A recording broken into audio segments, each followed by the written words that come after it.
The darkness was not empty. It had weight, it had texture, it had taste.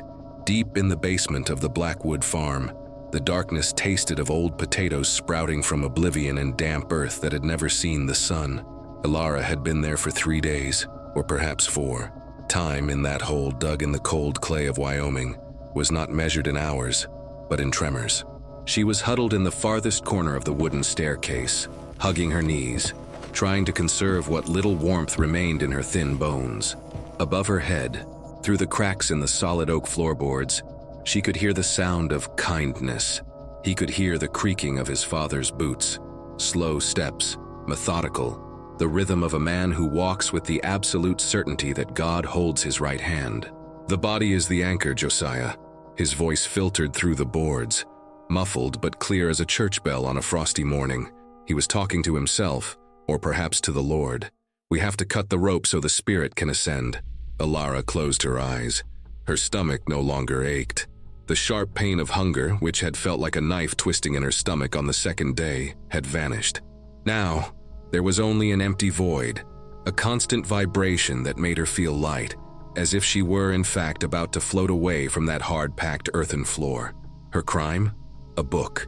Not the family Bible, heavy and bound in black leather, that stood on the living room stand, but a small, worn, blue-covered volume that the blacksmith's son had dropped on the road weeks before.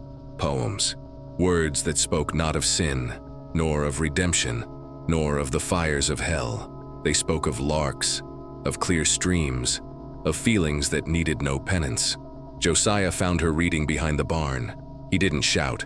Reverend Josiah Blackwood never shouted. Shouting is the tool of the uncontrolled man, and Josiah was a man of divine order. He just cried.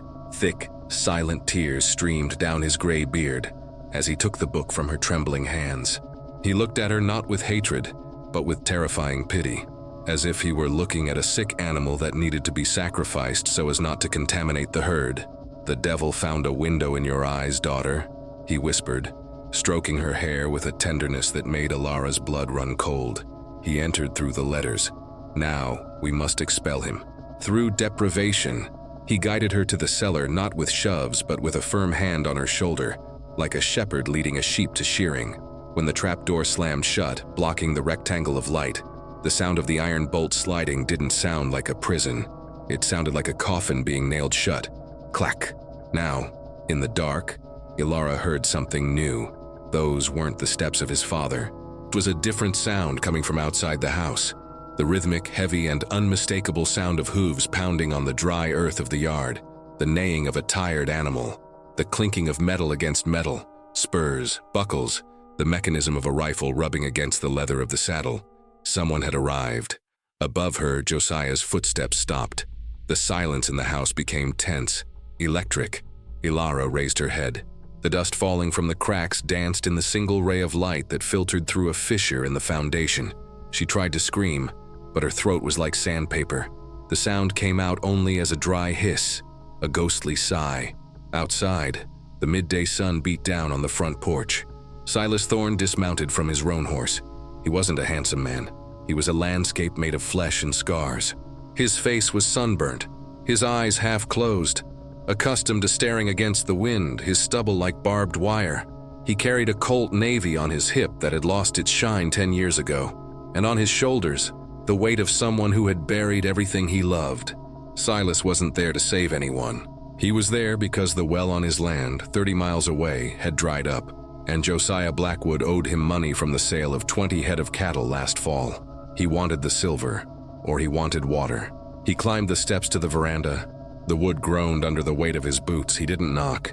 He just stopped and waited. Silas's instinct, sharpened by years of sleeping with one eye open on the wild plains, triggered an alarm at the base of his neck. The house was too quiet. There was no smell of food, even though it was lunchtime. There were no sounds of household chores. There was only one smell, sweet and cloying. The smell of burnt candle wax and something older. The front door opened. Reverend Josiah appeared. He was wearing his black Sunday suit, impeccable despite the stifling heat. He smiled, a smile that didn't reach his eyes. "Mr. Thorne," said Josiah, his voice as smooth as velvet on gravel. "To what do I owe the honor of this visit on such a blessed day. Silas didn't smile. He took off his hat, wiped the sweat from his brow with the dust-stained sleeve of his shirt, and looked over the Reverend's shoulder into the dim light of the house's hallway. I came for my money, Josiah, and for water for my horse. Water. Josiah sighed as if the word were vulgar. Water purifies, Mr. Thorne, but sometimes drought is necessary. Drought teaches the soul to thirst for God. Silas frowned. He knew fanatics. The West was full of them, men who read the Bible with one hand and held a whip with the other. But there was something about Josiah's posture. He was blocking the entrance. His feet were planted too firmly on the threshold. "Where is the girl?" Silas asked. The question came out before he could think. He had seen Alara the last time he was there, a pale, silent creature who had served him coffee with trembling hands. Josiah's smile faltered for a fraction of a second. A nervous tick twitched at the corner of his left eye. Alara is unwell. She is in retreat, praying. She cannot be disturbed by worldly matters such as cattle debts. Silas put his hat back on his head. The shadow of the brim covered his eyes, making his expression unreadable. He took a step forward, just one. But it was enough to change the atmosphere on the balcony from negotiation to threat. "I heard a noise, Josiah." Silas lied. He hadn't heard anything, but he could feel it. The air around the house smelled of fear. It sounded like someone scratching wood. "Rats," Josiah said quickly, too quickly. "The house is old. The foundations are full of pests." Silas looked down at the Reverend's polished boots. Then he looked at his own boots, covered in mud and the dried blood of a coyote he had to kill on the trail. "Funny," said Silas, his voice dropping an octave to a low growl. "I'm good at hunting rats." In the basement, Alara heard the strange voice, deep, resonant, a voice that didn't ask for permission. She gathered every ounce of strength left in her dehydrated body. She couldn't scream, but she had her boots. She lay on her back on the cold ground and with an effort that made black dots dance in her vision, raised her legs and kicked the wooden floorboards above her. Thump. It was a weak sound, ridiculous, but on the silent balcony it sounded like a cannon shot. Josiah hardened his heart. Silas stopped. He tilted his head slightly like a wolf listening to the snow falling. "Big rats," said the rancher, and his right hand slowly descended to the height of his holster. The Wyoming wind died down. Even nature seemed to hold its breath to see who would blink first. Josiah Blackwood didn't blink, his clear, insane blue eyes fixed on Silas with the disappointment of a teacher facing a slow student. "Go away, Mr. Thorne," said the Reverend, and his right hand moved subtly inside his coat pocket, toward the inner pocket where a man of faith would keep a rosary, or a man of fear would keep a short-barreled derringer. "This house is under spiritual quarantine. What you heard was the settling of the wood, nothing more." Silas didn't argue. He wasn't paid to debate theology. He took the second step. His left boot, heavy and covered in dried dung, slammed against the oak door Josiah was trying to close. The wood groaned in protest. The impact wasn't violent. It was unavoidable, like a stone rolling down a mountain. Josiah took a step back, unsteady on his feet by the brutal intrusion of reality into his sanctuary. "You dare!" the Reverend hissed, his mask of kindness cracking, revealing the yellow teeth of a cornered dog. "You dare bring your filth into the Lord's temple?" Silas burst into the hallway. The interior of the house was offensively cool. While outside the world burned at 35 degrees, inside the heavy burgundy velvet curtains blocked the sun, creating an artificial and cold twilight. It smelled of lavender and beeswax. It smelled of a manic order, not a speck of dust on the furniture, not a single crooked picture. It was the house of a man who spent his days polishing surfaces so he wouldn't have to look inside himself. Silas stopped in the center of the living room. The muffled sound had come from downstairs. His eyes swept across the floor. The planks were smooth, waxed until they gleamed like dark mirrors. And in the center of the room, beneath a coffee table with a Bible open to Psalms, lay a Persian rug.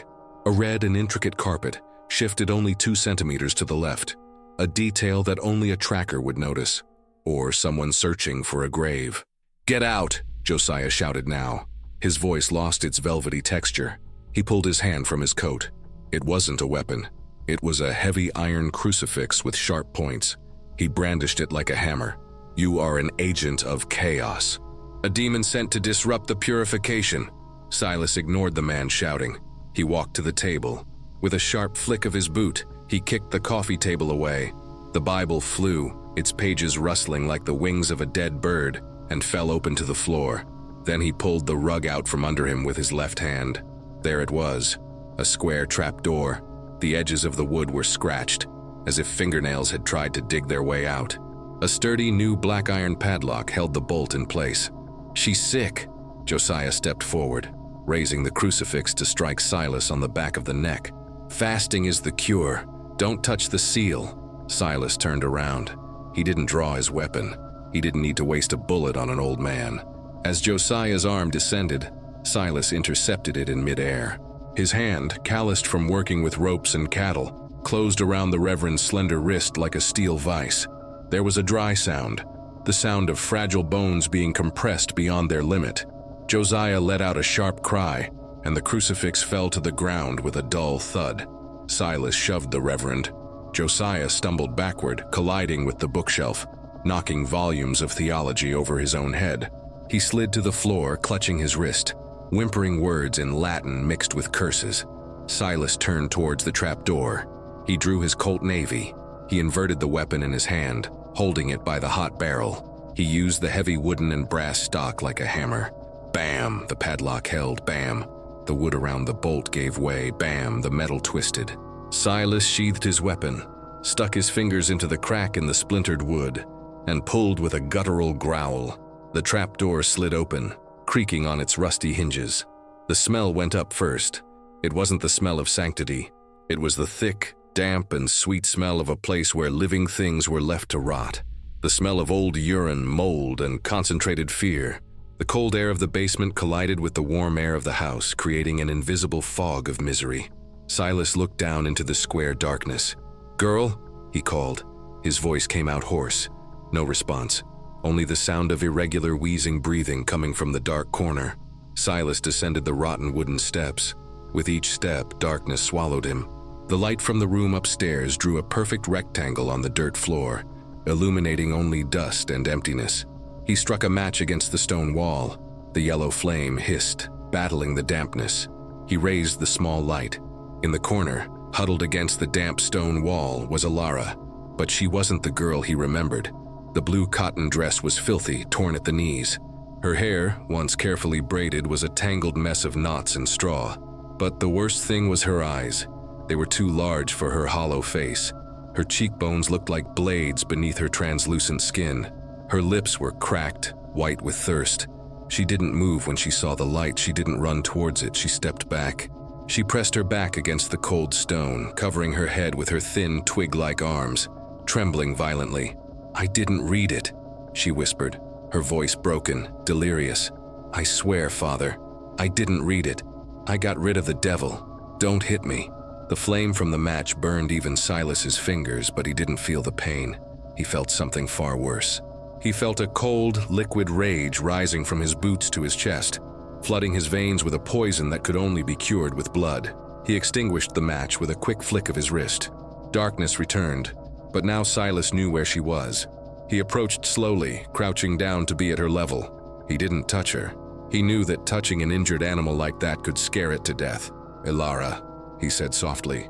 "The devil isn't here. It's me, Silas." She stopped trembling for a second. She lowered one arm and peered through her dirty hair. "Water?" she asked. The word was just a whisper. Silas took the canteen from his belt. He unscrewed the cap. The smell of fresh water seemed to fill the entire basement. He brought the canteen to her lips, holding the girl's nape with a gentleness that belied the size of his murderous hands. She drank. She choked. She drank some more. The water ran down her dirty chin, washing away the soot, creating trails of clean skin in the grime. "Let's get out of here," said Silas. He picked her up. She weighed nothing. It was like carrying a sheaf of dry wheat. The weight of her fragility was more terrifying than the weight of any dead man he had ever carried. Silas went up the stairs. When his head emerged at floor level in the room, he saw Josiah. The Reverend was standing again. He held an old, double-barreled shotgun, the kind that is loaded from the muzzle, trembling in his hands, pointed directly at Silas's forehead. "Leave the unclean vessel," Josiah ordered. tears of fanaticism streaming down his face. If she leaves before the purification, the plague will spread. I have to save her soul, even if I have to destroy her flesh. Silas stopped. He had Alara in his arms. He couldn't draw his weapon. He was in the crosshairs. And for the first time in years, Silas Thorne smiled. A terrible smile, devoid of any humor. "Shoot, Josiah," Silas challenged, taking another step upward, exposing his chest. "But you'd better kill me with the first shot, because if I'm still breathing after you pull that trigger, I'll make you pray to the devil to take you." Josiah's finger on the trigger was as white as a skeleton's bone. The double-barreled rifle swayed. The black muzzle of the barrel drew small circles in the air, pointing sometimes at Silas's broad chest, sometimes at Alara's drooping head. The silence in the room was so thick you could hear the ticking of the pendulum clock on the opposite wall, marking the seconds of an execution that never happened. Silas didn't stop. He kept climbing. 1 step, 2. He didn't run. Running is the act of prey. He moved with the inevitability of a glacier sliding into the sea. He held Alara against his chest with his left arm, protecting her head with his shoulder, transforming his own body into a shield of flesh. "I told you to stop!" Josiah shouted, his voice faltering, high-pitched and hysterical. "The Lord demands sacrifice. Abraham did not hesitate. I will not hesitate." Silas reached the top of the stairs. He was now less than 2 meters from the gun barrel. He could smell the acrid odor of cold sweat emanating from the Reverend, the smell of distilled fear. "Abraham heard the voice of God," Silas said quietly, looking the fanatic in the eye. "You're only hearing the echo of your own madness, old man." Silas took another step. The gun barrel touched his chest, the cold metal against his dust-covered shirt. Josiah sobbed. His finger trembled on the trigger. The pressure increased. The hammer was cocked, ready to bite the primer. All it took was a twitch, a millimeter. But Silas knew something about men who use God as a shield. They expect the lightning to strike from the sky. They don't know how to pull the trigger themselves. They need a signal, and Silas gave him no sign. He didn't blink, he didn't plead. He simply existed, solid and terrifying, a force of nature that Josiah's theology couldn't explain. With a slow, deliberate movement, Silas raised his free right hand. He gripped the rifle barrels. He didn't snatch it. He merely pushed it gently to the side, diverting his aim toward the wall, like a father taking a dangerous toy from a child's hand. "It's over, Josiah." The Reverend collapsed, not physically but spiritually. The tension left his body like air from a punctured balloon. He dropped the gun, which fell to the carpet with a dull thud. He fell to his knees, covering his face with his hands, mumbling disjointed prayers, begging forgiveness for his weakness, for not having had the strength to kill his own daughter. Silas didn't look back. He didn't kick the fallen man. He didn't utter a single remark. Silas's contempt was silent. Leaving Josiah alive with his own failing was a punishment worse than a bullet. He crossed the living room, went through the wide-open front door and stepped out onto the balcony. The world exploded in white. For Alara, who had lived in utter darkness for days, the midday sun in Wyoming was a physical assault. She let out a muffled cry against Silas's coat and buried her face in his chest, squeezing her eyes shut. "It's burning," she whimpered. "Everything is burning." "I know," Silas whispered. "Keep your eyes closed." "I am your eyes now." He descended the steps of the veranda. The roan horse, tied to the post, raised its head and neighed, sensing its owner's tension. The animal danced sideways, nervous at the smell of illness emanating from the girl. Silas calmed the horse with a guttural sound, a vibration in the throat that horses understand better than words. With difficulty, he hoisted Alara into the saddle. She was light but limp, without the strength to hold on. "Hold on to the saddle horn," he ordered, guiding her skeletal hands to the leather horn. "Don't let go for anything." He mounted behind her. The horse snorted with the extra weight, but accepted the load. Silas put an arm around her waist, pulling her close. Her body was feverish, radiating a dry, sickly heat that seeped through her clothes. He felt her ribs against his forearm. Each one of them, a countdown of how many more days she would have lasted in that hole. 1, maybe 2. Silas turned his horse toward the farm gate. Before spurring the animal, he looked at the house one last time. Josiah Blackwood had dragged himself to the door. He stood in the shadow of the porch, gripping the door frame as if the house were the only thing keeping him from collapsing to the ground. The Reverend was no longer crying. His face had changed. The pathetic sadness had vanished, replaced by an icy clarity. The clarity of a fanatic who had found a new mission. "You are stealing what belongs to God, Silas Thorne." Josiah's voice echoed through the courtyard, thin and sharp as wire. "You think you're saving her, you're condemning her, the world will devour her. And when her blood stains your hands, you'll come crawling back begging my absolution." Silas spat on the dusty ground. "Save your prayers for the winter, Josiah. You'll need them when the cold comes." He spurred the roan horse onto its flanks. The horse bolted. They left the Blackwood farm behind, shrouded in a cloud of yellow dust. The road ahead was long and brutal. Silas's ranch was in the highlands, where the wind cut the skin and the law of men did not reach. It was a place of stones and silence. It was no place for children, nor for delicate young women, but it was the only place where Josiah's goodness could not enter. As they galloped, Ilara began to tremble violently. The shock of freedom was taking its toll. Where are we going?" she asked, her voice fading into the wind. Silas pulled the brim of his hat down, shielding his eyes from the merciless sun. "To a place where nobody locks doors," he replied, "and where the only thing you need to read is the sky." But Silas knew it wouldn't be that simple. He felt a shiver down the back of his neck. It wasn't the wind, it was the certainty that Josiah would not remain on the balcony. Men like him do not accept defeat. They rename it holy war. Josiah would go to the city. He would go to the sheriff. Or worse, he would go to the congregation. He would say that an outlaw had kidnapped his daughter to rape her. He would turn the lie into a crusade. Silas gazed at the horizon, trembling with heat. He hadn't just rescued a girl. He had just declared war on the entire valley. Ilara's head fell back, resting on his shoulder. She fainted.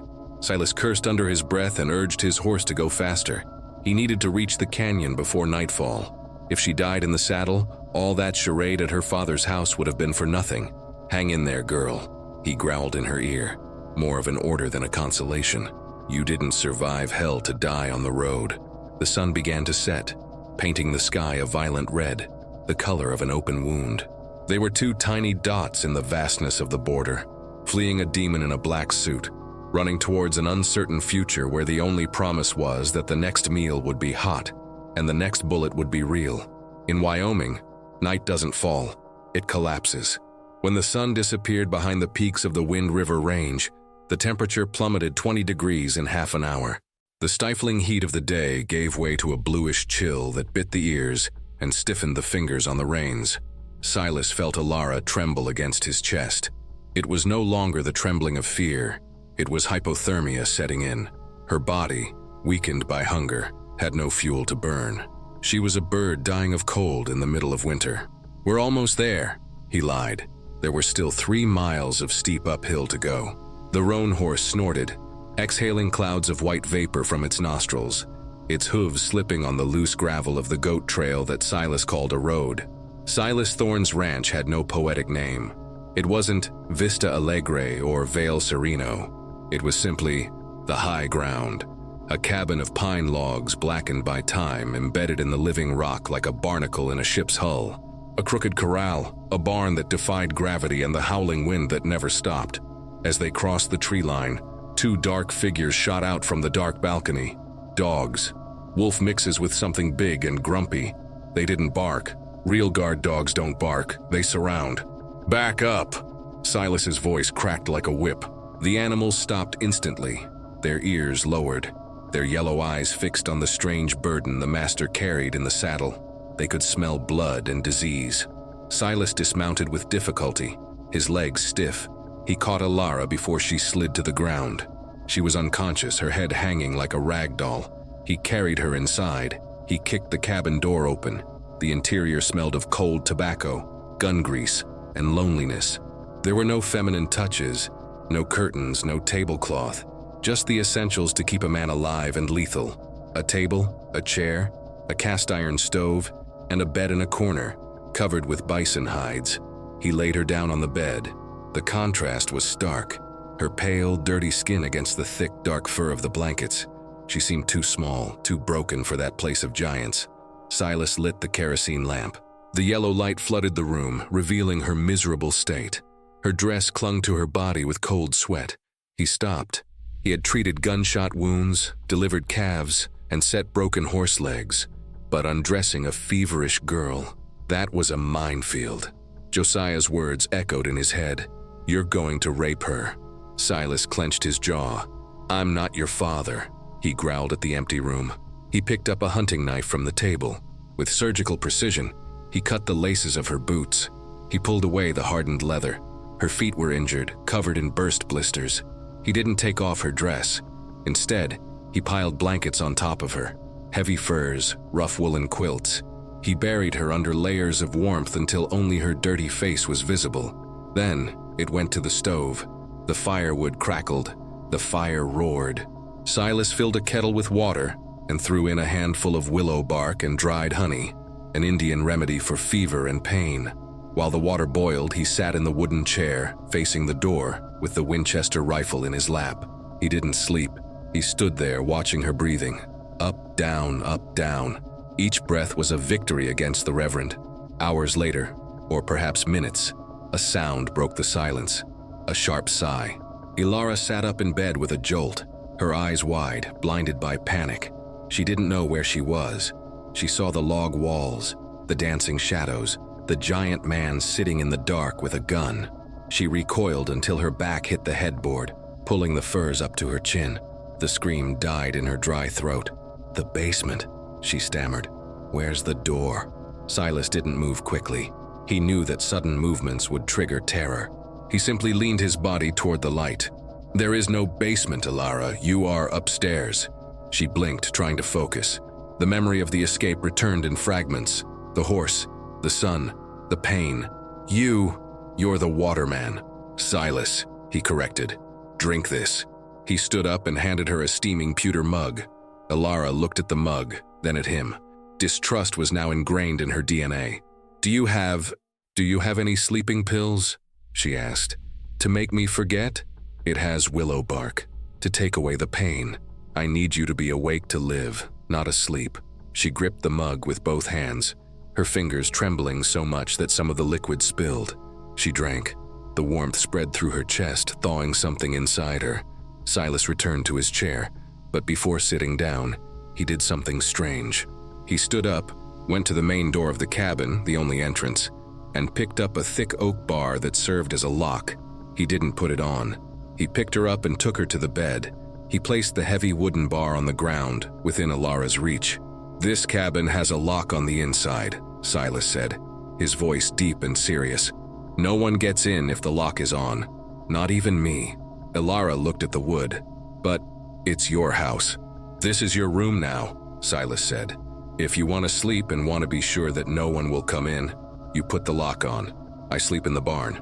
Ilara stared at him, stunned. Her father had locked her in from the outside so she couldn't leave. This man was giving her the tool to lock her in from the inside so no one could get in. The geometry of power had been reversed. "Why?" she whispered. "Why are you doing this? I have no money. My father said I'm cursed." Silas picked up his hat and put it on his head, preparing to go out into the cold. He stopped in the doorway, his silhouette outlined against the starlight. "Curses don't affect me, girl. I've been doomed for a long time." He went out and closed the door. Ilara was left alone in the warm silence. She looked at the wooden bar. Slowly, her muscles aching, she got out of bed. She dragged the heavy bar across the floor. He lifted it and fitted it into the iron supports of the door.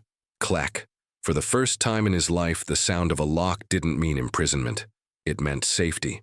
Outside, in the cold barn, Silas Thorne leaned against a pile of hay, his rifle beside him. He knew he wouldn't sleep. The wind carried a sound from the valley, distant, faint, but unmistakable. The bell at Blackwood Church was ringing, at 3 a.m. It wasn't a call to prayer. It was a call to the hunt. Josiah was gathering the faithful. Morning arrived at Alto, not with the singing of birds, but with the smell of animal fat sizzling on hot iron. Ilara opened her eyes. For a terrifying second, the unfamiliar log ceiling made her think she was dead, but then she smelled it. Bacon, coffee, wood smoke, scents that belonged to the world of the living. She looked at the door.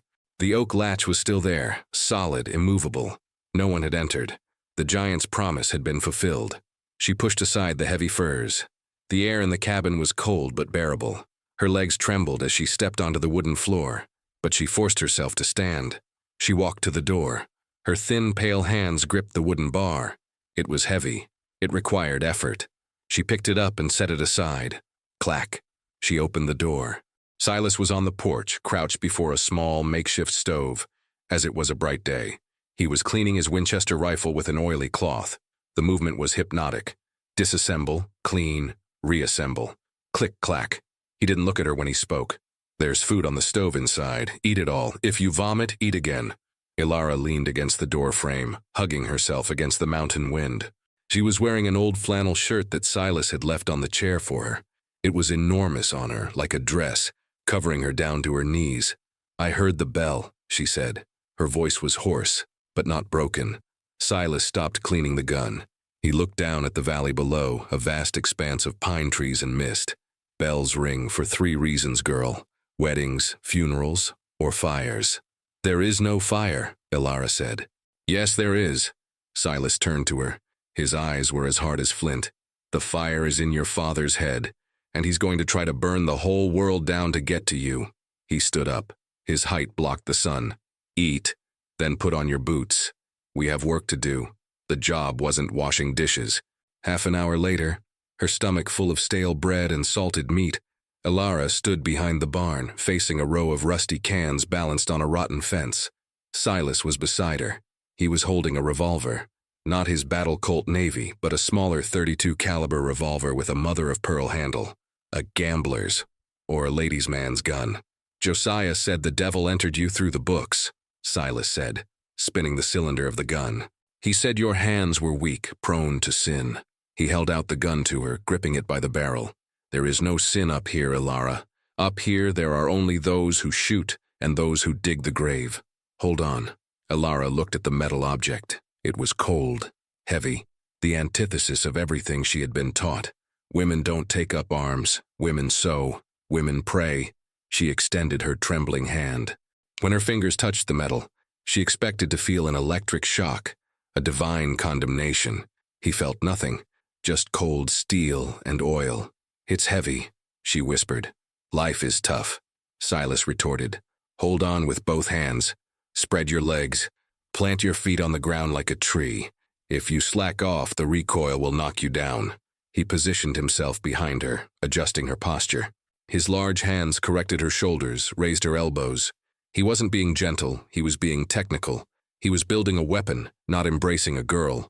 Look at the middle can. Don't look at the gun. The gun is part of your hand now. Look at the target. Take a deep breath. Release half the air and squeeze the trigger. Don't pull. Gently squeeze the trigger, as if you were squeezing a lemon. Ilara fixed her eyes on the rusty can. Her heart was pounding so hard it hurt in her ribs. The image of her father's face flashed through her mind. The look of disappointment. The sound of the basement door closing. The devil is within you. Go, Silas ordered. She squeezed. Bang. The sound was deafening. The gun leaped in her hand like a live snake. The smell of burnt gunpowder filled her nostrils, acrid and pungent. The bullet missed the can by 2 meters, raising a cloud of dust on the hill behind. Ilara let out a scream and almost dropped the gun. I can't, she whimpered, lowering her arms. I'm not like you. I'm just a daughter. Silas did not comfort her. He stepped forward and grabbed her wrists, forcing her to raise the gun again. You're nobody's daughter now. You died in that basement. The girl who came out is someone else entirely. He pointed toward the valley. They will come, Ilara, maybe tonight, maybe tomorrow. Josiah will bring men who think they are doing God's work. They won't stop because you're crying. They'll only stop if you make them bleed. He released her wrists. Again. Ilara swallowed her tears. She stared at the can. Anger began to replace fear. Anger at the hunger. Anger at the darkness. Anger at the silence. She raised the weapon. He breathed. He exhaled. She imagined the can was the padlock for the basement. Bang! The middle can jumped into the air, spinning with a perfect hole in the center. Silas didn't smile, but he nodded, just once. Good. Now do it again. Until your fingers bleed. As the sun rose, turning the snow into mud, Silas worked on something else. He was fortifying the cabin. He nailed thick boards over the windows, leaving only narrow slits for the rifles. He dragged logs to create barricades on the porch. He knew what was coming. Josiah Blackwood was an influential man. He wouldn't come with a disorganized mob carrying torches and pitchforks. That was the stuff of children's stories. Josiah would come with the law. He would convince Sheriff Miller that Silas was a kidnapper. He would bring in deputies, men with tin badges on their chests who thought they had the moral right to kill a savage like Silas. At noon, Silas stopped. He saw the gleam, far away, on the winding road that climbed the canyon. The sun reflected off metal. Once, twice, binoculars, or buckles. Silas spat the tobacco on the ground. "Elara!" he shouted without turning around. The girl emerged from the barn, the smell of gunpowder clinging to her hair. She gripped the revolver more firmly now. What it was. Silas pointed to the cloud of dust rising 3 kilometers away. Visits. He turned to her and picked up the Winchester rifle leaning against the wall. "Go inside the house, lock the door. If anyone tries to enter through the window, shoot. If anyone shouts that they are the police, shoot. If you hear my voice, stop shouting outside." He hesitated. He looked into her eyes. There was a deep sadness there, the sadness of an old dog who knows this might be his last fight. "If I fall, Elara, save the last bullet for yourself. Don't let Josiah take you back into the darkness." Elara watched the dust approaching. Then she looked at Silas. For the first time, she saw fear, not in her, in him. He wasn't afraid of dying. He was afraid of failing her. "I'm not coming back," she said. And her voice sounded like metal clashing against metal. Silas smiled, a genuine, crooked, and dangerous smile. "Then, let's give them a hell of a time to remember." He cocked the rifle. The cavalry was arriving, and the sanctuary of the broken was ready for war. They arrived in a fan formation, 5 knights. In the center, Sheriff Jim Miller, a man with a walrus mustache and a tin star that shone too brightly for the grime of the day. To his right, 2 nervous young deputies, their hands hovering over their holsters as if they had hives. And behind them, mounted on a borrowed black horse, was Reverend Josiah Blackwood. He carried no visible weapon. He carried a Bible pressed against his chest, like a ballistic shield. They stopped 50 meters from the porch, just past the line where the sparse grass turned to packed earth. The boundary of Silas's backyard. The wind whistled between the 2 groups. The silence was so tense that the sound of a horse chewing on its bit sounded like a scream. Silas sat in the rocking chair on the porch, his Winchester rifle resting casually on his lap. He seemed to be taking a nap except for his eyes, which scanned every movement, calculating distances, wind, and intention. "Silas Thorne!" Sheriff Miller shouted. His voice was authoritative, but there was a tremor of reluctance. Miller knew Silas. They had drunk together once, years ago, before Silas climbed the mountain to die alone. "We have a warrant." Silas did not stand up. He merely bowed his head. "What was he sent for, Jim? To trespass on private property or to interrupt my coffee?" "Kidnapping," Miller shouted back, the horse dancing beneath him. "The Reverend filed a complaint. He says you took the girl by force. He says you raped her." Silas laughed. It was a dry sound, like gravel being stepped on. "Look at him, Jim." Silas pointed his chin toward Josiah. "Look at the Holy Father. Ask him where the girl was when I found her. Ask him about the basement. Ask him about her weight." Josiah urged his horse forward. His expression was one of theatrical sadness, perfect for the audience. "He bewitched her, Sheriff," Josiah cried, his voice choked with emotion. "The devil gives silver tongues to his servants. She's in there, drugged, violated. I can smell the filth from here. In God's name, Miller, do your duty." The sheriff looked at Silas. He saw the barricade on the porch. He saw the boarded-up windows. He saw a man ready to kill. "Silas," Miller lowered his voice, trying to appeal to reason. "Tell the girl to leave. If she says she came of her own free will, we'll leave. I give you my word." Silas shook his head slowly. "A lawman's word is worthless when he's got the devil on his back, Jim. It won't come out, and you won't get in." One of the deputies, a freckled boy who wanted to prove his bravery, drew his weapon. "Enough talk. He's an outlaw." The movement was the trigger. Silas didn't wait. He couldn't afford to be fair. In one fluid movement, he rolled from his chair to behind the pile of logs he had assembled on the porch. The Winchester rose. Kaboom! He didn't shoot the congressman. He shot at the ground, half a meter from the hooves of the sheriff's horse. The earth erupted in a geyser of dust. Miller's horse reared up, neighing in panic, nearly throwing the lawman off. The formation broke apart. Horses collided.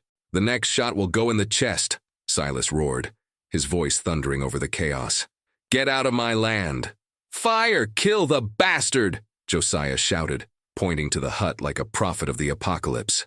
The shooting started. It wasn't like in the cheap books. There were no noble duels, it was a storm of lead. The deputies opened fire on the hut. The bullets bit into the wood of the logs, tearing off splinters as large as fingers, shattering the glass of the windows behind the planks. Thwack, thwack, ping. Silas was lying behind the tree trunks, his face pressed into the sawdust. He was counting the gunshots. 1, 2, 3, reload. He stood up for a fraction of a second. He aimed. Bang! One of the deputies shouted and dropped his revolver, clutching his shoulder. Blood splattered on his blue shirt. Silas ducked down again as a hail of bullets shattered the rocking chair where he had been sitting seconds before. Inside the cabin, hell sounded different. Elara was huddled under the heavy oak table, her hands over her ears. Each bullet that hit the house felt like a hammer striking his skull. Dust fell from the ceiling, covering it in ash. She saw a ray of sunlight enter through a new hole in the wall, where a bullet had pierced the wood and lodged in the flour jar. They're going to kill him. The thought came cold and clear. Silas was good, but it was 5 against 1, and they had ammunition. She looked at the mother-of-pearl handle revolver that Silas had left with her. It was on the floor, next to her hand. She remembered the can, squeezed the trigger. Outside, the situation was getting worse. Silas was being flanked. Sheriff Miller, experienced in Indian warfare, had dismounted and was running crouched to the left, using the corral as cover. He was trying to catch Silas from the blind side of the porch. Josiah remained mounted, set back shouting psalms while the men bled for him. "The Lord is a warrior. The Lord is his name," he shouted. Silas saw Miller moving. He swung his rifle but was forced to duck by a burst of fire from the second deputy. "Damn it," Silas cursed. He was cornered. If Miller got to the side of the house, he'd have a clear line of fire for Silas's back. Silas felt for his belt. There were 10 bullets left. He needed to get off the balcony. He needed to retreat inside the house. But the door was 3 meters away, down a death corridor. That's when the side window of the cabin, the one that faced the corral, exploded from the inside out. It wasn't a stray bullet. It was a deliberate shot. Bang! Sheriff Miller, who was about to jump the corral fence to flank Silas, stopped abruptly. His hat flew off his head, pierced by a bullet that passed inches from his scalp. Miller threw himself to the ground, rolling behind the horse trough, pale as wax. "Sniper!" shouted the sheriff. "There's another one in there." Silas, surprised, looked at the nailed-on window. Through the crack in the boards, he saw the glint of a short pipe, and he saw a blue eye wide with terror, but open. Elara. She wasn't under the table. She was at the window, protecting his flank. Silas felt a wave of wild pride mixed with dread. "Good girl," he whispered. Taking advantage of Miller's confusion, Silas stood up and fired twice at the deputies in front, forcing them to retreat into the trees. "Elara!" he shouted. "Open the door!" The lock slid. The door opened. Silas dove into the cabin, rolling onto his shoulder while bullets grazed the door frame behind him. He kicked the door shut with a bang and threw the lock back into place. The cabin was in semi-darkness, its light streaked with dust where bullets had pierced the walls. Elara was leaning against the wall next to the window, holding the revolver with both hands, trembling violently. The gun barrel was smoking. She looked at Silas. His face was smeared with dirt and blood from a cut on his cheek caused by a splinter of wood. Did I get it right?" she asked, her voice faltering. "You hit him right in the face," Silas said breathlessly, reloading his Winchester with quick fingers. "Better. You made him think twice." Outside, the shooting stopped. Silence returned, but now it was a siege silence. Josiah's voice rang out, closer now. He had dismounted from his horse and approached, protected by the cover of the deputies. "Elara!" The father's voice pierced the log walls, sweet and venomous. "Daughter, I know you're in there. Get out of that den of sin. That man will kill you. I brought forgiveness. I brought holy water." Alara slid down the wall until she was sitting on the floor. She hugged her knees, the revolver still in her hand. "He won't stop," she whispered. "He never stops." Silas crawled over to her. He didn't touch her. He went to the crack in the window and peeked. "They're spreading out," Silas said, analyzing the tactic. "They're going to try to set the house on fire. That's the next step." He looked at Alara. "We have two options, girl. We stay here and become barbecue, or we go out the back, grab the horses, and race to the canyon." "The gorge is suicide," Alara said. She knew the stories.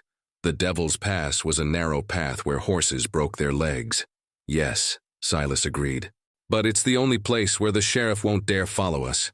He reached out his hand to her. "Do you trust me?" Alara looked at her calloused, blood-stained hand. Then she heard her father's voice outside, singing a hymn about the purifying fire. She held Silas's hand. "I trust your gun," she said. Silas smiled. "Serve." He went to the back of the cabin where there was a smaller door that led to the wood storage area. "When I open this, we're going to run to the barn. They're going to shoot. Don't stop. Don't look back. If I fall, you get on the horse and disappear. Understand?" Alara nodded. She swallowed her fear, transforming it into a cold knot in her stomach. Silas placed his hand on the doorknob. "No, 3, 1, 2. But before he could say 3, a smell filled the cabin. Smoke. Not gunpowder smoke. Smoke from dry straw and old wood. Someone had already reached the back. The ceiling began to creak. Josiah hadn't waited. He had already lit the match. The roof of the cabin didn't catch fire. It burst into flames. The pine wood, dried by years of harsh winters and full of natural resin, acted like solid gunpowder. The fire coursed through the beams like water, dripping drops of boiling pitch that hissed as they touched the ground. The heat became a physical punch. The air inside the cabin, once cold, now burned their lungs with every breath. Smoke descended in thick black layers, forcing Silas and Alara to crouch close to the floor. "Cover your mouth!" Silas roared, tearing a piece of the bison blanket and throwing it over Alara's head. "Don't breathe the black smoke." He looked around. The front door was a death sentence. The deputies would be aiming there. The back door was on fire. The windows were too small. They were inside an oven, and the cook was outside singing hymns. Silas crawled to the corner where he kept his reloading supplies. There was a small barrel of black powder. He looked at the back wall. Thick logs, stacked on top of each other. Solid, but there was a weak point. The poorly constructed stone chimney. The joint between the stone and the wood was old. The mortar crumbling. "Alara!" he shouted over the roar of the fire. "Get under the table now!" The girl obeyed, dragging herself along like a frightened animal, coughing violently. Silas picked up the powder keg. He had no fuse. There was no time for niceties. He grabbed a bottle of kerosene, poured a trail of it from the barrel to the center of the room, and kicked the barrel against the base of the chimney wall. He ran and dove under the table, covering Alara's body with his own. "Cover your ears, open your mouth," he ordered. Opening the mouth equalized the pressure. It prevented the eardrums from bursting. The fire from the ceiling dripped onto the kerosene trail. The line of fire moved like a swift snake. He found the barrel. Kaboom! It wasn't a cinematic explosion. It was a brutal concussion. The world went white, then black. The solid oak table sprang from the floor and landed on them, shielding them from the debris. The back wall of the cabin vanished. Rocks, logs, and fire rained down in a shower of destruction. Outside, the explosion caught the law enforcement officers by surprise. Horses bolted, knocking down one of the deputies. The smoke and dust created an impenetrable cloud in the backyard. "Now!" Silas shouted. He was deaf in one ear, and blood was running from his nose, but he was alive. He lifted the broken table. He grabbed Alara by the arm. They ran towards the hole where there had once been a wall. They emerged from the smoke. The air outside was cold, but it was filled with incandescent ash. They ran blindly towards the barn. But the barn was not empty. Josiah Blackwood was there. The Reverend had dismounted to admire the fire more closely. He stood between the cabin and the barn, his arms outstretched, his face illuminated by the flames, smiling in ecstasy. When he saw the two figures emerge from the smoke like soot demons, his smile did not waver. "Reborn by fire," he shouted, blocking the path. He had no weapon, but he had madness. He lunged to grab Alara. Silas didn't stop. He didn't slow down. He used his good shoulder. He collided with Josiah like a freight train. The Reverend, thin and frail, flew 3 meters backward, falling into the mud and melted snow. Silas didn't even look down. "Run!" He pushed Ilara into the dark barn. The horses were in a panic, kicking at the stalls. The smell of smoke was driving them crazy. Silas released the roan horse. There was no time to saddle the other horse. "Get on!" He threw Ilara onto the animal, which spun around and neighed. He mounted behind her, gripping the reins with brute force, compelling the animal to obey through the pain of the bit. "Open the doors!" shouted a voice outside. It was Sheriff Miller. He was regaining control. Silas turned the horse around inside the narrow barn. "Grab onto his neck," Silas shouted to Ilara. He spurred the roan horse. The horse, driven by terror and pain, bolted, not to the front door where the sheriff was waiting. Silas guided the animal to the side door, a manure drain that led directly to the mountain slope. The wood was old. The horse smashed the door open with its chest, shattering the rotten boards. They flew out into the cold night. The ground disappeared beneath the hooves for a second as the horse leaped over the embankment. They landed on the soft snow, the animal stumbling, almost falling, but regaining its balance through its survival instinct. "There they go," shouted a congressman. Bang, bang, bullets whizzed through the air, slicing pine branches above their heads. Silas didn't shoot back. He needed both hands to keep the horse on the treacherous trail. They slid down the slope, stones rolling, branches whipping their faces. Behind them, the cabin on Alto burned like a giant torch, illuminating the mountaintop, a beacon warning the entire state of Wyoming that the war had begun. They reached the bottom of the ravine and entered the line of trees. Darkness swallowed them. Silas slowed down to a brisk trot. The horse was foaming at the mouth. He looked back. Up above, silhouettes moved against the fire. They were riding. The chase wasn't over. It had merely changed terrain. Ilara was trembling, her teeth chattering. She looked at her hands. They were black with soot. He was smiling, she whispered, her voice filled with horror. "My father, he saw the fire and smiled." Silas adjusted his coat around her, pulling her closer to his warmth. "He didn't see you, Ilara. He saw his sacrifice. Men like him love the altar more than God." He turned his horse to the north, towards where the mountains closed in like the teeth of a wolf. "Where are we going?" she asked. "To Devil's Pass," said Silas. "It's the only place where the sheriff's horse can't set foot without breaking its leg." "And can ours do it?" Silas stroked the roan's sweaty neck. "Let's find out." They rode into the deep darkness of the canyon. Behind them, the orange glow of the fire faded, but the sound of pursuing hooves began to echo off the stone walls. Sheriff Miller was a decent tracker, and Josiah Blackwood had the money to buy new horses if his died. The night would be long, and the Devil's Pass lived up to its name. It was a cornice path 30 centimeters wide, with a 300-meter deep abyss. That was where Silas intended to fight. Not with bullets, but seriously, Devil's Pass wasn't a road. It was a geological scar, a crack in the granite rock where the mountain seemed to have tried to split in 2 millennia ago. The path was at most a meter wide. On one side, the vertical stone wall, cold and damp, rising into the darkness. On the other, nothingness. A 300-meter abyss descended to the Snake River, which below was nothing more than a silver thread roaring between sharp rocks. The wind didn't just blow there, it pushed. Sudden gusts that tried to tear riders from their saddles like invisible hands.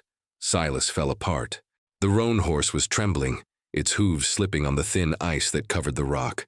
Riding there was suicide. "Come down," Silas ordered, his voice competing with the howling of the wind. Ilara slipped from the saddle. Her boots thumped against the stone with a hollow sound. She looked at the edge. The darkness seemed to pull her in. Dizziness made her stomach churn. "Don't look down," Silas said, gripping her arm tightly. "Look at the horse's back. Follow its tail. If it stops, you stop." They advanced on foot, guiding the animal by the reins. Progress was agonizing. Every step was tested. The black ice was treacherous. One wrong step and there would be nothing to hold on to. Behind them, the sound of the chase changed. The frantic gallop ceased. Now one could hear the clinking of horseshoes against stone, muffled cries, and the nervous neighing of animals that smelled death. They had entered the pass. Silas stopped at a bend where the trail widened slightly, forming a small natural alcove in the rock. "Stay here," he said, pushing Ilara and the horse into the shade of the rock. "Hold his muzzle." Don't let him make a sound. What are you going to do? Ilara whispered, her eyes wide in the dim light. Silas pulled the Winchester rifle from his back. He didn't cock it. The metallic sound would echo. I'm going to teach them geography. He returned to the narrow path. He lay face down on the icy stone, merging into the darkness. He pointed his rifle at the previous bend, 30 meters away. He waited. The first figure appeared. It wasn't the sheriff. It was the young congressman, the freckled one who wanted to be a hero. He was riding, stupidly riding, forcing his horse to walk on the edge of the precipice. The animal's eyes were white with panic, foaming at the mouth, resisting every step. Behind him came Josiah, on foot, holding the reins of the deputy's horse, pulling it forward. "Move forward," shouted the reverend. "Faith moves mountains. The Lord makes the path straight. Do not fear the valley of the shadow of death." "Reverend, the horse doesn't want to go," whimpered the congressman. "It's too narrow. It's the devil trying to stop you." Josiah roared, whipping the animal's rump. The horse reared up. It was a small movement, but in Paso do Diabo, small is fatal. The animal's hind legs encountered ice on the edge. The hull slipped. Silas saw everything in slow motion. He could have shot him. He could have finished off the congressman right there, but he didn't need to. Physics was faster than the bullet. The horse lost its center of gravity. It tried to recover, frantically stamping its hooves on the stone, sending sparks flying. The congressman shouted, a high-pitched, boyish sound. The horse fell backward into the void. There was no immediate sound of impact. There was only the sound of the man's scream and the animal's neighing, going down, down, down. And then, silence. A long, terrible silence, lasting 5 seconds. And then, from below, a muffled, damp, distant sound, like a bag of sand falling to the floor of a warehouse. Thump. On the trail, the line stopped. Sheriff Miller, who was following behind Josiah, pressed his back against the stone wall, pale as a ghost. "My God," Miller whispered. "Retreat, retreat now." But Josiah Blackwood did not back down. He stood on the edge, gazing into the abyss where the congressman had disappeared. The wind ruffled his gray hair and the flaps of his black coat. He didn't seem horrified. He seemed annoyed, as if the congressman had failed a simple test. "Weak," Josiah spat into the darkness. Doubt weighed heavily on his shoulders, and gravity judged him. He turned to Sheriff Miller. "Go ahead, Jim. The path is clear now." Miller looked at the reverend in disbelief. "Are you crazy, Josiah? The boy is dead. It's over. I'm not going to lose any more men on this cursed rock." Miller began trying to turn his horse around, a maneuver impossible in that space. Josiah pulled something out of his coat. It wasn't a Bible. It was a double-barreled Derringer, small, silver, lethal at close range. He pointed to the sheriff's head. "God's law is above yours, Jim," Josiah said with icy calm. "We're going to get my daughter, or you're going to join the congressman downstairs. Choose." Silas, lying in the darkness 30 meters away, saw the scene through the scope of his rifle. He had a clean shot to Josiah's head, but the wind was strong. What if he missed and hit the sheriff? Or what if the shot startled Miller's horse and knocked the lawman down? Silas didn't kill men who didn't deserve it. Miller was a fool, but he wasn't evil. Silas lowered his aim. He aimed at the rock, 30 centimeters above Josiah's head. Bang! The bullet struck the granite, sending a shower of sharp stone shards into the reverend's face. Josiah recoiled, clutching his eyes, crying out in pain and surprise. The Derringer shot up, harmless. "The next one will rip your ear off, Father." Silas's voice echoed off the canyon walls, seeming to come from everywhere at once. "Turn around, Miller. Take your men home. This is your last warning." Miller took advantage of Josiah's momentary blindness. He dismounted, pushed the reverend against the stone wall, and shouted to the other deputies behind, "Retreat! On foot! Pull the horses back! Now!" The formation began to break apart, a jumble of men and animals trying to retreat in the dark. Josiah, with blood streaming from a cut on his forehead, struggled against the sheriff's arms. "No! They're right there! I can hear her! Ilara!" he shouted, his voice distorted by hatred and pain. "The devil is lying to you! Come back to the light!" Silas stood up. He walked to the edge of the moonlight, letting them see him. A tall, dark silhouette holding the rifle like a staff of judgment. "The light burned down your house, Josiah," Silas said, "and the darkness will swallow you if you take another step." He turned and walked back to the alcove. Ilara was there, holding the horse, trembling. She had heard the scream, she had heard the fall. "Did he fall?" she asked. "One of them," said Silas. "Not your father. The devil takes care of his own." He mounted his horse. The path ahead widened, descending into the hidden valley on the other side of the mountain range. "Come on, we'll buy ourselves some time, but Josiah won't stop. He'll kill the sheriff if he has to, but he'll come." They rode into the night, but something had changed. Ilara was no longer huddled against his chest. She sat upright. Her hands, which had previously gripped the saddle horn in panic, now held the horse's mane firmly. She had seen death up close. She had seen her father sacrifice a man without blinking. The last illusion that she could be saved or forgiven had fallen into the abyss along with the congressman. Now only war remained, and Ilara Blackwood was beginning to understand how to fight. The descent from Devil's Pass took all night. When the roan's hooves finally touched the flat, soft ground, the sun was already threatening to break through the eastern horizon, tinging the clouds with a bruised purple. They arrived at Silver Hollow. It wasn't a city. It was a graveyard of ambitions. 20 years ago, men mined for silver there, for silver. The silver ran out, and the men left, leaving behind the carcasses of gray wooden buildings that now leaned in the wind, like old drunks trying not to fall. There was no law there. There was no sheriff, only coyotes and ghosts. Silas guided the horse to what remained of a liveried stable. The roof had holes, but the walls would stop the wind. He took it apart, or tried to. When his boot touched the ground, Silas's knee buckled. He fell to the ground with a muffled grunt, gripping the saddle to avoid falling face first onto the dirt. "Silas!" Ilara jumped off her horse, forgetting her fear, forgetting the cold. She ran to his side. The giant was pale. The sweat on his forehead was cold and sticky. "Were you hit?" she asked, her hands feeling around in his coat for blood.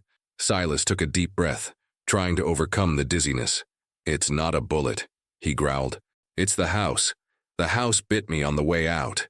He opened his heavy sheepskin coat. The flannel shirt on the right side was soaked in a bright, dark red. It wasn't a gunshot.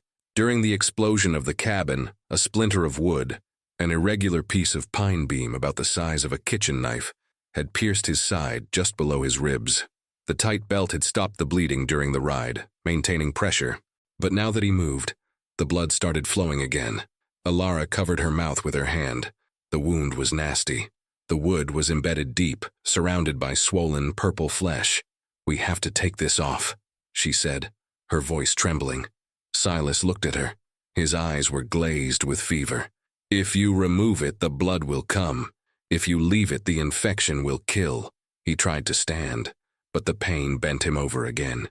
He was a 100-pound man of muscle and scars, reduced to a child by the infection.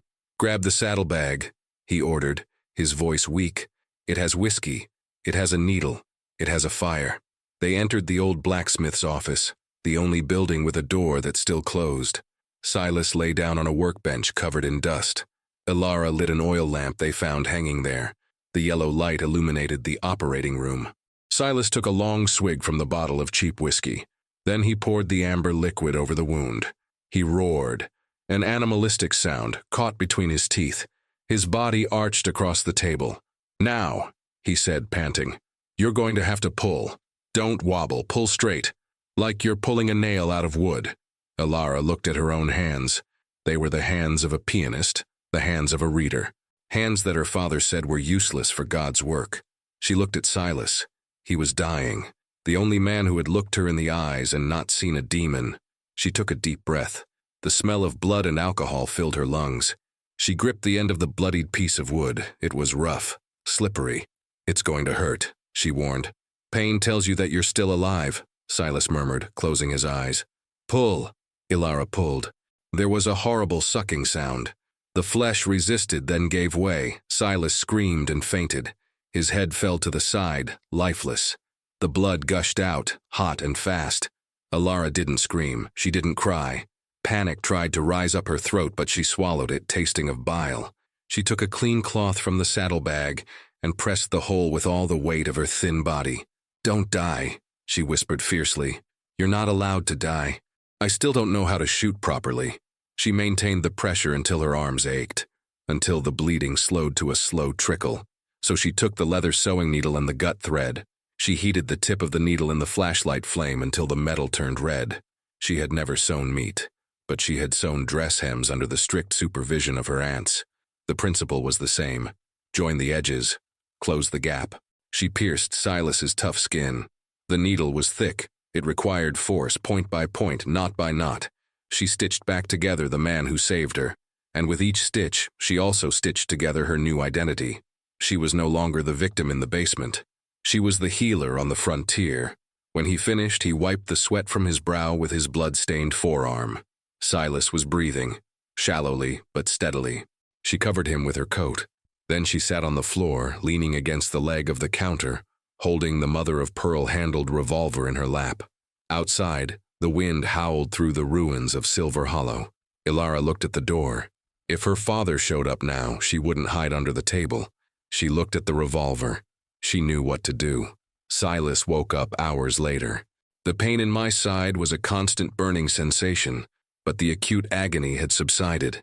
He opened his eyes. The blacksmith's ceiling was covered in cobwebs. He turned his head. Ilara was asleep, sitting on the floor, her head resting on her arms crossed over her knees. The revolver was on the floor, within reach. Silas tried to move and saw the bandage. It was rough. The stitches were uneven. The skin was pulled tight, but it was closed. And it was clean. He touched the spot with his calloused fingers. He smiled. A weak but genuine smile. "Not bad for a pastor's daughter," he whispered. Ilara stirred. He woke with a start, grabbing the gun before he even fully opened his eyes. She saw Silas was awake. The tension lifted from her shoulders. "You're alive," she said, as if it were an accusation. "A bad vase doesn't break." Silas tried to sit down but gave up. "Thank you." Ilara stood up and went over to him. She placed her hand on his forehead. "The fever has gone down, but you need water. And food. There's dried meat in the saddlebag." "Jelly meat doesn't heal lost blood," Ilara said, with a newfound authority in her voice. "I saw rabbits out there near the dry stream." Silas raised an eyebrow. "Are you going hunting?" "Someone has to do this," she said, taking his Winchester rifle, which looked enormous in her hands. "The revolver doesn't have the range." Silas looked at her. The girl in the torn blue dress had vanished. In her place was a creature made of soot, dried blood, and determination. He didn't try to stop her. He knew he couldn't. "Aim for the head," he said. "Don't ruin the meat." Ilara nodded. She walked to the door. Before leaving, she stopped and looked back. "Silas?" "Yes, my father, and he said that blood attracts wolves." Silas closed his eyes, resting his head on the hard wood. "Let them come, Ilara. We're hungry." She stepped out into the gray afternoon light. Silas was left alone in the blacksmith's silence. He knew time was running out. Josiah wouldn't stop. Sheriff Miller might have given up, but Josiah would hire others. Professional trackers. Hitmen. Men who didn't fear the devil's step. But now, Silas had something he didn't have before. He didn't just have one burden to protect. He had a partner. The Winchester rifle weighed 4 kilograms. In Ilara's hands, it felt like it weighed a ton. She lay in the dirty snow behind a fallen log, 200 meters from the city ruins. The wind was blowing against her, which was good. Silas had taught her this in theory. Stay with the wind, and the animal won't smell you. A thin, gray, wild rabbit was gnawing on a dry root near the stream bed. Ilara peered through the iron sight. The animal looked like a blur. Her hands trembled. Not from the cold, but from the enormity of the act. She had never killed anything. Not even a spider. Her father said that all life belonged to God and only he could take it. "Silas is dying," a voice whispered in her head. "God isn't here to feed him soup." She held her breath. The world went silent. She aligned the sight with the animal's small head. Squeezed the trigger. Clack, boom. The rabbit was thrown violently backward. Ilara didn't feel the recoil of the gun on her already aching shoulder. She dropped the rifle and ran. When he reached the animal, it wasn't dead. It was writhing in the red-stained snow. The shot had hit its spine, paralyzing its hind legs, but not its heart. The animal was screaming, a high-pitched, terrible, almost human sound. Ilara fell to her knees. The tears came hot and fast. I'm sorry, she sobbed. She knew what she had to do. Silas had said so. Don't let her suffer. She picked up a heavy stone from the riverbed. She looked into the rabbit's bright black eye. She saw the fear there, the same fear she had felt in the basement. She closed her eyes, and he lowered the stone. Once, twice. The screaming stopped. She stood there for a minute, breathing the icy air, her hands smeared with warm, sticky blood. She didn't feel powerful. She felt dirty. But then she remembered Silas's pale face on the blacksmith's table. She wiped away her tears with the back of her blood-stained hand, leaving a red streak on her cheek. She grabbed the rabbit by the ears. She grabbed the rifle, and she walked back to the ruins. She was no longer a girl who cried over rabbits. She was a provider. Meanwhile, at the base of Paso do Diabo, Sheriff Miller was mounting his horse, his face gray with fatigue and disgust. "I'm done, Josiah," said the lawman. "My representative is dead. My horse is lame. This isn't justice. This is revenge. I'm going back to town and writing my report, and you'll be mentioned in it." Josiah Blackwood was sitting on a stone, wrapping his own head with a white linen cloth. Blood was drying on his brow. He didn't look at the sheriff. He looked at the man who had just arrived, emerging from the shadows of the forest as if he had sprung from the ground. He was a short, stocky man, wearing raw wolf skins. He had no horse. He had come on foot, running alongside the trail. He had a nose that looked as if it had been broken 3 times and small, black eyes with no visible white. His name was Elias Vane, but in the territory, they called him the Dog. "How much?" Josiah asked, completely ignoring the sheriff. Vane sniffed the air.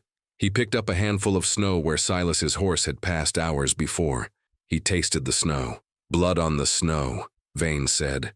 His voice sounded like stones being ground. "Bad blood. Infected. The big man is wounded. He's going to be slow." "I asked the price, Mr. Vane," Josiah insisted, pulling a heavy velvet pouch from his coat pocket. The clinking of gold coin sounded obscene in that desolate place. Vane looked at the gold. Then she looked at the Devil's Pass. "The big man is Silas Thorne," Vane said. "He killed 3 of my cousins in Abilene. He's hard to kill." "Every man bleeds," Josiah said. "And every man has a price." Vane smiled, revealing teeth that had been filed into points. $500 now. 500 when I bring him his ear. And the girl, I'll deliver her alive, but I can't guarantee she'll be in one piece. Sheriff Miller spat on the ground. "You disgust me, Josiah. Hiring that animal? He's wanted in 3 states. Josiah finally looked at the sheriff. God used ravens to feed Elijah. God used a whale to swallow Jonah. I will use this animal to bring my sheep back. Go away, Miller. Your petty law doesn't apply here." Josiah threw the bag to Vane. The hunter caught her in midair. "They went to Silver Hollow," said Vane, guarding the gold. "It's the only place with a roof within a 20-mile radius. They're trapped." Josiah stood up. "Then let's go hunting." Back in Silver Hollow. The smell of roasting meat filled the blacksmith's workshop. Elara had skinned the rabbit. It had been clumsy, disgusting, but she had done it. Now the meat sizzled on an improvised skewer over the forge fire that she had managed to rekindle. Silas was sitting, leaning against the wall, watching her. He seemed better. The color had returned a little to his face, although his eyes were still sunken. He took the piece of meat she offered him.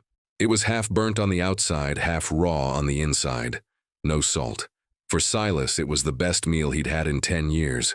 He ate slowly, chewing carefully. "Did you cry?" he asked, wiping the grease from his beard. Elara, who was eating her portion voraciously, stopped. She looked at the fire. "Yes, good," said Silas. "The day you stop crying because you took a life, you've become one of them. Crying is the price we pay to remain human." Elara looked at her hands. "I hit him with a rock. He was screaming. You did what was necessary. Mercy sometimes looks like violence, Elara. Letting him suffer would have been the sin. Killing him quickly was kindness." Silas tried to get up. He groaned, but managed to stand, leaning on the counter. "We need to get out of here." "You can't walk," Elara protested. "The wound will reopen. If we stay, the injury won't matter because we'll be dead." Silas limped to the door. He looked up at the sky. Heavy snow clouds were gathering. A real storm was coming. "Miller quit," Silas said, reading the wind. "He's a bureaucrat, but Josiah hired someone. I can feel it." "How do you know?" "Because the silence has changed. The crows have stopped cawing in the valley. Someone is coming. Someone who knows how to walk without frightening the earth. Silas turned to her. Let's leave the horses. What? Ilara's eyes widened. But how are we going to escape? The horses' tracks are deep, easy to follow, and the roan is tired. Let's release them. They'll run south looking for pasture. The tracks will fool anyone coming. And what about us? Silas pointed to the mountain behind the ghost town. A wall of rock and ice. We're going up, on foot, to the ancient mining caves. But you're injured. Then you'd better help me walk, Silas said, placing his heavy arm around her shoulders. Because if Vane the dog is on our trail, he'll sniff us out before he sees us. Ilara felt his weight. It was overwhelming. But she didn't give in. She planted her feet firmly on the ground. Do they have? A fur trapper. He kills for money and for pleasure. He won't arrest you, Ilara. He'll play with you. A cold terror ran down Ilara's spine, colder than the wind. She adjusted Silas's arm. Let's go, she said. They left the blacksmith's shelter, leaving behind the warmth of the fire and the rabbit bones. They walked into the deep snow, 2 tiny dots against the approaching white storm. Silas was missing, so she supported it. And behind them, miles away, Elias Vane smiled at the ground, seeing the microscopic drop of blood that Silas had dropped when mounting his horse hours before. The hunt had ceased to be a chase. Now it was a game of chess in the snow, and the black pieces were moving fast. The mountain disappeared. An hour after they left Silver Hollow, the world was reduced to a 2-meter white circle around them. The blizzard descended with the violence of a landslide, but horizontally. The wind no longer howled. It screamed, a constant, deafening sound that prevented any conversation. Ilara could no longer feel her feet. Her boots, stolen from her father's closet and far too big, were like blocks of ice. But she didn't stop. She had Silas's left arm around her shoulders. His weight was like an anchor, trying to drag her into the snow with every step. Silas wasn't walking. He was dragging his legs. His head hung down, his chin tapping his chest. With each exhale, a low groan escaped his lips, lost in the wind. Just a little more, Ilara shouted, though she knew he couldn't hear her. She was shouting to herself. Don't you dare fall, Silas Thorne, don't you dare. They were climbing a slope of loose gravel covered in snow. For every 2 steps up, they slipped 1 step back. It was a Sisyphean ordeal. Ilara slipped. Her knee hit a stone hidden beneath the white. The pain was like lightning. She fell, pulling Silas with her. The giant collapsed onto the snow like a felled tree. He didn't try to get up. He just lay there, face down, the snow instantly beginning to cover his coat. Silas! Ilara crawled over to him. She turned his face towards her. His lips were blue. His eyelashes were frozen together. He opened one eye. The pupil was dilated, dark and distant. Leave me here, he whispered. The word came out in a faint cloud of vapor. Leave me here. The cold is warm. It's good. It was the final stage of hypothermia. Acceptance. The brain lying to the body saying that death was comfortable. Ilara felt a rage explode in her chest. A hot, volcanic rage. She grabbed the collar of his coat with both hands and shook him with a force she didn't know she possessed. No, she yelled, her face inches from his. You're not going to sleep. You promised. You said curses don't affect you. Get up, you stubborn bastard. Get up. She slapped him across the face. His skin was as cold as marble. The shock made Silas's eye focus for a second. He saw the fury in her eyes. He saw the life he had saved now demanding that he live. He grunted. He clenched his teeth. With a titanic effort, he planted his elbows in the snow. He pushed. Ilara pulled. They stood there trembling like 2 scarecrows fighting off a hurricane. The mine, Silas pointed with a trembling hand to a dark shadow on the rock wall, 10 meters above. There, down there, in Silver Hollow. The storm had also arrived, but the blacksmith's walls offered some protection. Elias Vane was crouching before the bonfire that Ilara had made. The embers were still warm. He picked up a rabbit bone from the ground. The bone was clean, gnawed on. Hunger, said Vane. They ate in a hurry. Josiah Blackwood stood in the doorway, looking at the snow falling outside, obscuring the tracks. They fled on horseback, said the Reverend impatiently. I saw the tracks leading south from the stable. We have to go after them before the snow covers everything. Vane laughed. He threw the bone into the fire. The big man is clever. He sent the horses south. Horses without riders have a different gait. Lighter, irregular, they stop to eat. Vane stood up and walked to the door. He ignored the obvious trail of horses. He looked at the mountain, at the white wall of the storm. Where are they then? Josiah demanded. The big man is hurt, Vane said, touching a dark stain on the hard-packed earth near the workbench. Blood. He can't ride. The gallop would tear open the hole in his belly. He needs firm ground, and he needs a hole to hide in. Vane pointed to the invisible peaks. They went up, on foot. On foot? Josiah scoffed. In the storm? That's suicide. It's desperation, Vane corrected. And desperation makes people rise. They want to be close to heaven before they die. Vane adjusted the furs on her shoulders. Let's wait for the worst of the wind to pass. They won't get far. The cold will hold them back for us. The big man will freeze. The girl will expend her energy trying to warm him. When we get there, they'll be asleep, deeply asleep. Josiah looked at the mountain with a mixture of hatred and satisfaction. What if they die before we get there?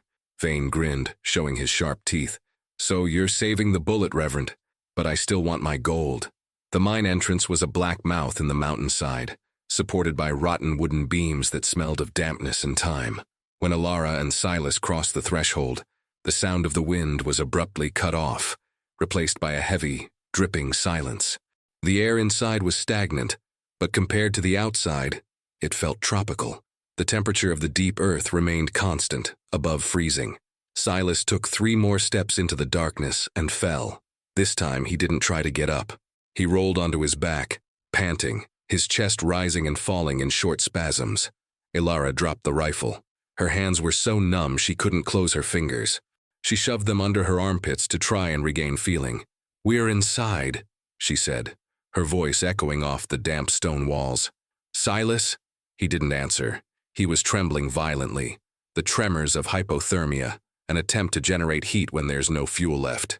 Alara knew she needed to make a fire, but there was no firewood there, only stone and darkness. She felt around in his pockets. She found the matchbox. There were 3 left. She looked around in the gray twilight that streamed in through the mine's entrance. There were support beams, old wood, treated with creosote, but if she removed a beam, the ceiling could collapse. She saw something deeper in the tunnel. Crates. Mining crates abandoned decades ago. She ran over there. They were empty dynamite boxes, dry, thin wood. She dragged them closer to Silas. She broke the wood with her feet, stomping with brute force. He made a small pile. He struck the first match. His fingers wouldn't obey. The match fell and went out. "Calm down," she whispered to herself. "Calm down, Alara." He struck the second one. The flame caught on the dry wood. The fire rose, yellow and hungry. The heat hit her face. She dragged Silas closer to the fire, as close as possible without burning him. He continued to tremble. The external heat wasn't enough. The cold was inside him. Alara looked at him. He was dying. The blood loss, the exertion, the cold. His body was shutting down. She remembered the stories the women of the village whispered, about how to save someone frozen, skin to skin. She hesitated. The Puritanism of her upbringing had erected a wall in her mind. Sin, impurity, shame. She looked at Silas's face, the man who had faced hell for her, the man who had given her a gun instead of an order. "To hell with shame," she said. She took off his heavy coat. She took off his boots. She opened his blood-stained flannel shirt. His chest was a map of old scars and muscles stiff from the cold. She took off her own coat. She took off her torn dress. She was left only in her thin cotton underwear. The air in the cave was cold against her skin, but she didn't stop. She lay down beside him on the bison hides he carried on his back like a backpack. She pulled the covers over them both, and he embraced the giant. She pressed her small, warm body against his cold one. She wrapped her legs around his. She rested her head on his chest, listening to his heart beat slowly and irregularly. "Come back," she whispered in his ear. "Come back here." Silas groaned in his delirium. The sudden contact with human warmth was a shock. He tried to pull away, murmuring the names of dead people. "Shh." Alara held him tightly. "It's me. Alara, be quiet. Feel my warmth." Minute after minute in the darkness of the mine, Illuminated only by the embers of the crate fire, the transfer took place. Her life flowed towards him. His tremors subsided. His breathing deepened. The ice on his skin melted. Ilara stayed awake, staring at the black stone ceiling. She felt the mother-of-pearl revolver pressed against her hip beneath the covers. She was no longer the Reverend's daughter. She was the guardian of the fire. If Elias Vane were to enter that cave, he would discover that the prey had teeth. Outside, the storm raged, sealing the mine entrance with a wall of snow. They were buried alive, but they were hot. The storm broke at dawn. The silence that followed was absolute. The snow had sealed off the world, transforming the mountain into a blinding white desert under the morning sun. Inside the mine, the crate fire was just warm ashes. Silas opened his eyes. He was alive. He felt the warm weight beside him. He saw Ilara's soot-stained hair spread across his chest. He saw the pale skin of her shoulder beneath the bison hides. He understood what she had done. For the first time in his life of violence, Silas Thorne felt something tighten around his throat that wasn't an enemy's hand. It was gratitude. He tried to move. The wound on his side ached, as if it had been cauterized with an iron. But the fever had broken. He had strength in his hands again. He touched her shoulder. Ilara. She woke instantly, her hand reaching for the revolver under the covers. Her eyes met his. There was a new intimacy there, forged in survival that needed no words. "They're here," Silas whispered. He didn't need to hear footsteps. He felt the change in air pressure. The snow at the mine entrance was being excavated. Silas sat down, struggling to put on the stiff, dried blood shirt. Ilara put on his torn dress and coat, which was enormous on her. "The fire," said Silas, looking at the embers. "Put it out, but we'll be left in the dark." "Exactly," Silas checked his Winchester rifle. There were only 2 bullets left. "You know the dark, Ilara. They don't. They'll go in with their eyes fixed on the white snow outside. They'll be blind for 5 seconds. That's all we have." Ilara kicked dirt onto the embers. Total darkness swallowed the cave. They retreated behind an overturned ore wagon, 10 meters from the entrance. Silas rested the rifle on the rusty metal. Ilara gripped the revolver with both hands, pointing it at the beam of gray light emanating from the mine's opening. The sound of boots crushing gravel echoed. 2 silhouettes stood out against the light from the entrance. It was a short and wide era, Elias Vane. The other was tall and stiff, Josiah Blackwood. "It smells of old smoke," Vane's voice echoed off the stone walls, amplified and distorted. "And of fear." They went inside. As Silas had predicted, Vane stopped, blinking, trying to force his eyes to pierce the dim light. Josiah entered right behind him, holding his derringer and an unlit flashlight. "Ilara," Josiah shouted. "I know you're there. Winter didn't kill you because God kept you safe for me. Come out of the shadows," Silas whispered to Ilara, so softly it was just a breath. "The hunter first." Vane took a step forward. He heard Silas breathing. He smiled and raised his hunting rifle. "I found you, big guy." That was Elias Vane's last mistake. It wasn't Silas who shot. It was Ilara. She didn't aim at his body. In the darkness, she aimed at the glint of his teeth in his smile. Bang. The sound inside the mine was apocalyptic. The bullet struck Vane in the throat. The hunter gurgled, dropped his rifle, and fell to his knees, his hands clutching his neck as black blood gushed into the dim light. He tumbled forward, dead before he hit the ground. Josiah shouted, stepping back and frantically turning the lantern, trying to light it. Where are you?" Silas stood up behind the wagon. He cocked the Winchester. The metallic clack-clack sound echoed like a death sentence. "It's over, Josiah." The Reverend finally managed to light the lantern. The beam of yellow light cut through the darkness and illuminated Silas and Ilara. Josiah lives. He saw his daughter. But he didn't see the submissive girl. He saw a woman with gunpowder smeared on her face, holding a smoking gun, standing beside the man he had called a demon. She wasn't being held hostage. She was on guard. Josiah's mind broke. Reality didn't fit with her theology. If she had the gun and didn't shoot Silas, then she wasn't a victim. She was an accomplice. She was the witch. "You," Josiah pointed the trembling derringer at Ilara. "You lay with the beast. You became unclean." "I've come back to life, Father," Ilara said. Her voice didn't tremble. It was cold and hard like the stone around her. "And I'm not going back to the cellar." "Then go to hell," Josiah shouted and pulled the trigger. Bang, bang. 2 shots rang out almost simultaneously. Josiah's Derringer bullet struck Silas in the shoulder, causing him to throw himself in front of Ilara. He grunted, spinning from the impact. The second bullet came from Silas's Winchester. He fired from the hip, falling, but he missed his target. The bullet struck Josiah's leg, shattering his femur. The Reverend fell, screaming, the lantern rolling on the floor, creating wild, dancing shadows on the walls. Silas was on the ground, clutching his bleeding shoulder. He tried to lift his rifle, but his arm wouldn't respond. Driven by the madness of grief, Josiah crawled toward his fallen Derringer, which lay about 2 meters away. "I will purify everything," he howled. "Fire and brimstone." Ilara walked. She left the shelter of the wagon. She walked over to the fallen lantern. She picked it up. The light illuminated her father, who was crawling on the dirty ground, reaching for his weapon. Ilara stepped on his hand. The sound of fingers snapping could be heard. Josiah shouted and looked up. He saw his daughter. The light from the lantern came from below, illuminating her face like a vengeful angel. "Ilara," he whimpered, the pain finally overcoming the fanaticism. "Daughter, it's me, your father. I gave you life." Ilara pointed the mother-of-pearl revolver at his forehead. She remembered the basement, the hunger, the darkness, the sound of the key turning. She remembered the rabbit. Don't let it suffer. But Josiah was no rabbit. He was the wolf that ate rabbits. "You gave me life," Ilara said softly, "but Silas taught me how to use it." She didn't shoot him in the head. She threw the gun at the ground, inches from his face, throwing dirt into his eyes.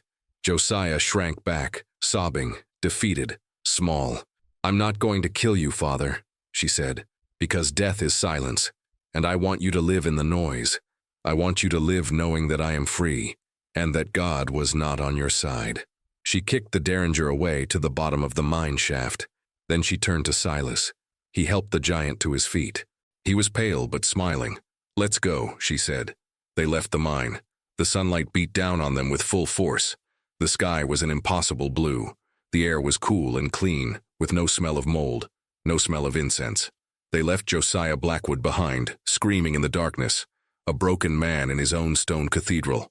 They went down the mountain. They had no horses. They had no money. Silas had 2 bullet holes in his body. But as they walked through the snow, leaving tracks that this time no one would dare follow, Ilara gazed at the horizon. It was vast. It was dangerous. And it was all hers. Silas placed his good hand on her shoulder. "Where to, girl?" Ilara adjusted the revolver in her belt. "Wherever we want to go, Silas, wherever we want to go." End.